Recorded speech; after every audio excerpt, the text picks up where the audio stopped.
दोस्तों, मैं दीपेन कुमार दुबे आपका हार्दिक स्वागत एवं अभिनंदन करता हूं।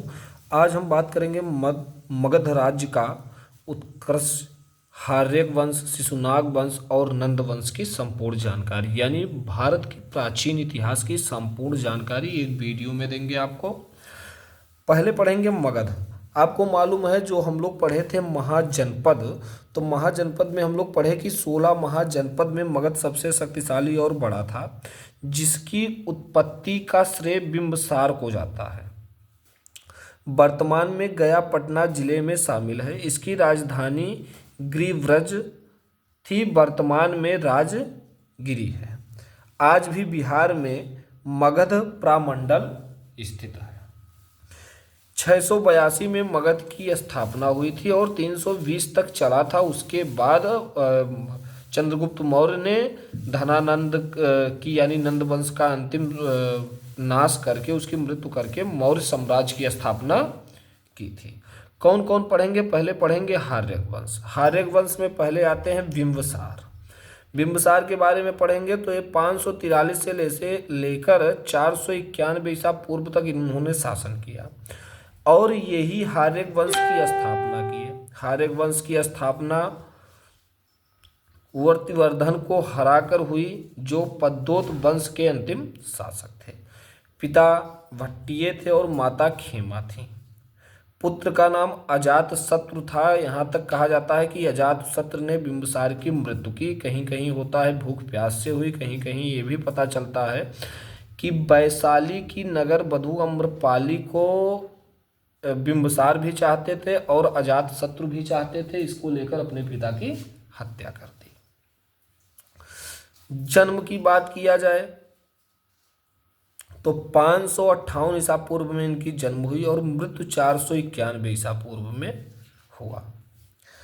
अजात शत्रु की बात किए रहे तो अजात शत्रु 509 में इनका जन्म हुआ और मृत्यु 461 ईसा पूर्व में हुआ। इसके बारे में भी आता है कि इनके पुत्र ने इनकी मृत्यु कर दी। कहीं कहीं आता है कि लोगों ने मार दिया, कोई कहता है सूली पर चढ़ा दिया। विभिन्न प्रकार की बातें आती हैं।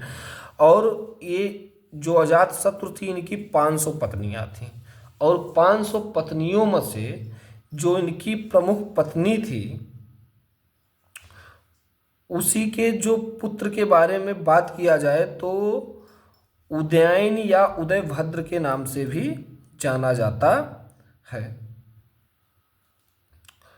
उसके बाद और इसमें कुछ बातें हैं। पत्नी जो थी वाजिरा मुख्य पत्नी थी, जिसका लड़का उदयभद्र था, जो पाटलिपुत्र की स्थापना किया, जो गंगा सोन नदी का संगम पर स्थित है।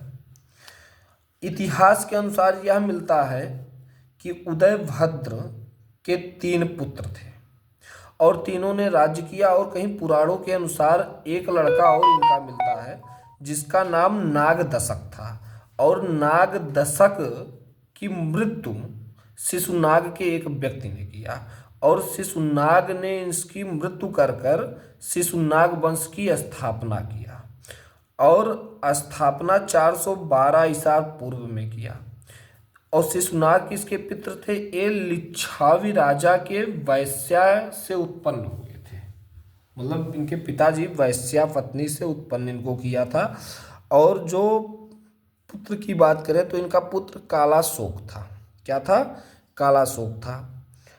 अब कालाशोक था और शिशुनाग वंश का जो अंतिम शासक थे वो महानंदन थे। महानंदन को महापद्मन ने, जिसे हम लोग उग्रसेन भी कहते हैं, मृत्यु कर नंद वंश की स्थापना की। अब यहाँ शिशुनाग आपको यहाँ तक समझ में आ गया कैसे क्या हुआ? एक बार फिर से हम आपको बता दे रहे हैं कि मगध क्या था। मगध 16 महाजनपदों में सबसे बड़ा था। मगध की स्थापना बिंबसार ने किया और बिंबसार के पिता का नाम भट्टिये था, माता का नाम खेमा था, पत्नी का नाम कौशल चेलना क्षेमा था।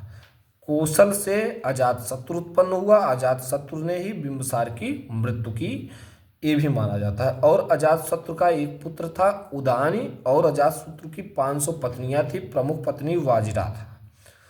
अब उदान के 3 पुत्र माने जाते हैं, अनिरुद्ध, मुंडक, दर्शक और कहीं कहीं नाग दशक माना जाता है। तो नाग दशक हार्यक वंश का अंतिम शासक था, जिसको शिशुनाग ने मारा और मारने के बाद शिशुनाग वंश की स्थापना की। और शिशुनाग लाक्षवी राजा के वैश्या के पुत्र थे।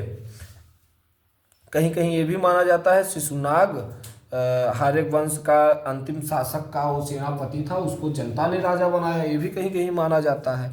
अब जो शिशुनाग था, शिशुनाग का पुत्र था कालाशोक, जिसे काकवड़ भी कहा जाता है और काकवड़ माना जाता है। लेकिन जो काकवड़ था इस शिशुनाग का भी पुत्र माना जाता था। और शिशुनाग का जो अंतिम शासक था वो महानंदन था। महानंदन को महापद्मन ने मारा और मारने के बाद नंद वंश का स्थापना कर दिया, जिसे उग्रसेन भी हम लोग कहते हैं। जय हिंद, जय भारत।